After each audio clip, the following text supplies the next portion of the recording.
السلام علیکم ورحمۃ اللہ وبرکاتہ۔ الحمدللہ وحدہ والصلاة والسلام علی من لا نبی بعدہ، اما بعد۔ محترم معزز سامعین، استقبال رمضان کے موضوع پر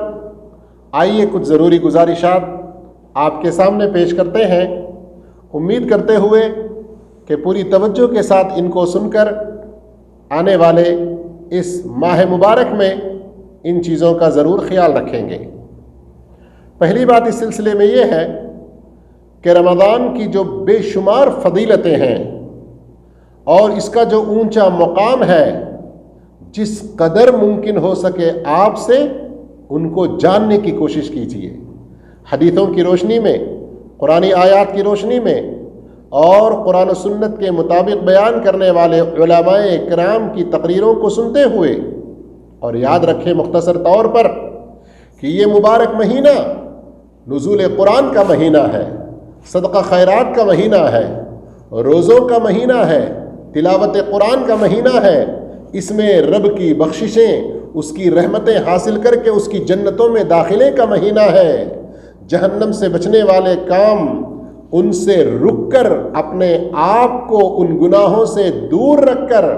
جو ہو چکے ہیں ان سے توبہ استغفار کرتے ہوئے درجات کی بلندی جنتوں میں، اس دنیا میں ہر اچھی جگہ پر، اس کے لیے پوری کوشش کرنا چاہیے۔ اس سلسلے میں ہمیں یہ بات جاننا چاہیے کہ مبارک ماہ رمضان میں سب سے اہم چیز جس کا ہمیں اہتمام کرنا ہے وہ ہے صوم، جسے روزہ ہم کہتے ہیں۔ یہ اسلام کے 5 ارکان میں سے ایک رکن ہے، اور روزہ صرف کھانا پینا چھوڑ دینے کا نام نہیں ہے، بلکہ جیسے ہم پیٹ کا روزہ رکھتے ہیں، منہ کا روزہ رکھتے ہیں کہ اس سے کوئی چیز یہاں داخل ہونے نہیں دیتے، اسی طرح آنکھوں کا روزہ، کانوں کا روزہ، ہاتھ پیر کا روزہ، سب چیزوں کا روزہ رکھیں، یعنی جہاں اللہ کو پسند نہیں ہے وہاں سے ان کو بچا کے رکھیں۔ اور یاد رکھیں روزے سے متعلق جو بہت سارے احکام و مسائل ہیں ان کو جاننے کی بھی کوشش کریں۔ اس سلسلے میں الحمدللہ جمعیت الدعویٰ زلفی میں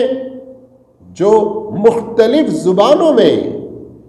لٹریچر کی شکل میں، ویڈیوز کی شکل میں اور مختلف شکلوں میں دین کی دعوت کو پیش کرتا ہے، ان کی کتابوں سے، ان کے ویڈیوز سے فائدہ اٹھانے کی ضرور کوشش کیجیے۔ اور اسی طرح سے یاد رکھیے رمضان کے مبارک مہینے میں،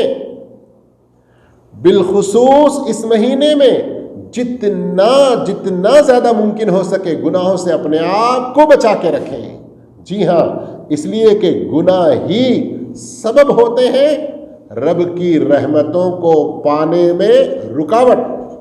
گناہ ہی سبب ہوتے ہیں اللہ کی بخششیں ہم تک نہ پہنچنے کے، گناہ ہی سبب ہوتے ہیں ہمارے جنت میں داخلے سے رکاوٹ کے۔ اس لیے جو گناہ ہو بھی چکے ہیں ان سے ہم بہت زیادہ استغفار کرتے رہیں، اور اس سلسلے میں نہ بھولیں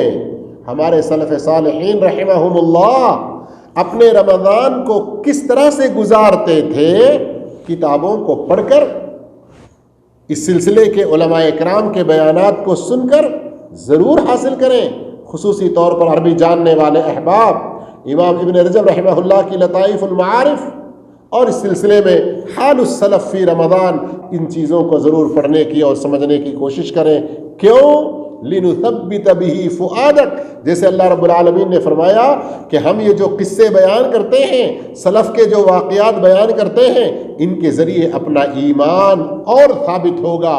گرمیوں میں رمضان کا موسم آ جائے تو بھی روزہ رکھنے میں اور نیکیوں میں آگے بڑھنے میں ہمت ملے گی۔ اسی طرح سے ہمیشہ ہمیں کوشش کرنی چاہیے کہ اپنی نیت کے اندر اخلاص پیدا کرنے میں بھی خوب کوشش کریں، اس لیے کہ ہر لمحہ شیطان ہمارے پیچھے لگا ہوا ہے، ریاکاری میں ڈال کر، شہرت و نمود کے نام پر اخلاص سے ہمیں محروم کرنے کی، اور جو کچھ ہم محنتیں کرتے ہیں عبادات اور نیکیوں کی شکل میں، اس کے پھل اجر و ثواب سے محروم کرنے کی شیطان کوشش کرتا ہے۔ اخلاص میں ہم بہت آگے رہنے اور اس کو پختہ رکھنے، اللہ کی رضا اور اس کی محبتوں کو ہم ہمیشہ اپنے دلوں میں تازہ رکھیں۔ اسی طرح سے یہ بھی انتہائی ضروری ہے کہ ہم جو روزے رمضان میں رکھتے ہیں وہ اللہ کی بارگاہ میں اسی وقت قبول ہوں گے جب ہماری توحید شرک سے خالی ہو، ہمارے یہ روزے نبی کے طریقے پر رہیں،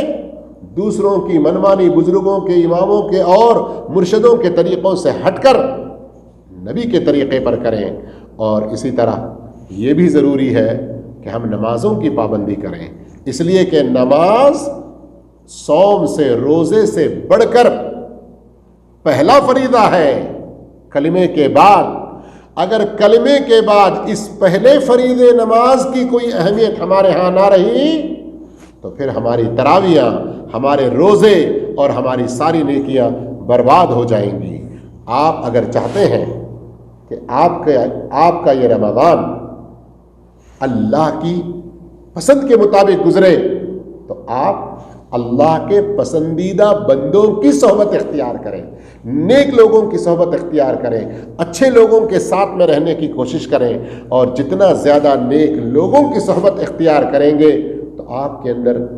نیکیاں بڑھیں گی اور آپ نیکی کے خوگر ہوں گے۔ اور اسی طرح رمضان کا یہ مہینہ اللہ کی پسند کے مطابق گزارنے کے لیے اللہ کی بارگاہ میں دعا، بہت زیادہ دعا کرتے رہیں، بہت زیادہ دعا کرتے رہیں۔ ویسے بھی سارا رمضان دعا کی قبولیت کا موقع ہوتا ہے۔ اللہ کے رسول صلی اللہ علیہ وسلم نے صاف طور پہ فرمایا کہ روزے دار کی دعا کو اللہ رد نہیں کرتا، بلکہ ایک اور صحیح روایت میں ہے ان للہ دعوۃ مستجابہ فی کل یوم و لیلہ من رمضان او کما قال علیہ الصلوۃ والتسلیم، کہ رمضان کے ہر دن اور رات میں اللہ تعالی ہر مسلمان بندے کی ایک نہ ایک دعا کو ضرور قبول کرتا ہے۔ اس لیے دعا خوب اچھی طرح سے کرتے رہیں۔ اور یہ رمضان کا مہینہ جس میں جنت کے دروازے کھول دیے جاتے ہیں، جہنم کے دروازے بند کر دیے جاتے ہیں، شیطانوں کو جکڑ دیا جاتا ہے، آپ اپنے نفس کے شیطان کو، اپنے خواہشات کو جکڑنے کی کوشش کریں، اپنے خواہشات کو بھی باندھ کے رکھیں۔ وہ خواہش جو اللہ کی خواہش کے مطابق ہے، اللہ کی رضا کے مطابق ہے، اس کو آزاد چھوڑیں اور آگے بڑھنے دیں۔ باقی جو اپنی نفسانی خواہشات ہیں جو اللہ کو پسند نہیں ہیں، ان کو بھی آپ جکڑ کے رکھیں، تبھی ہم اس رمضان سے بھرپور فائدہ اٹھا سکتے ہیں۔ اللہ مجھے، آپ کو، سب کو رمضان سے صحیح مستفید ہونے کی توفیق عطا فرمائے، آمین۔ وآخر دعوانا الحمد للہ رب العالمین، السلام علیکم ورحمۃ اللہ وبرکاتہ۔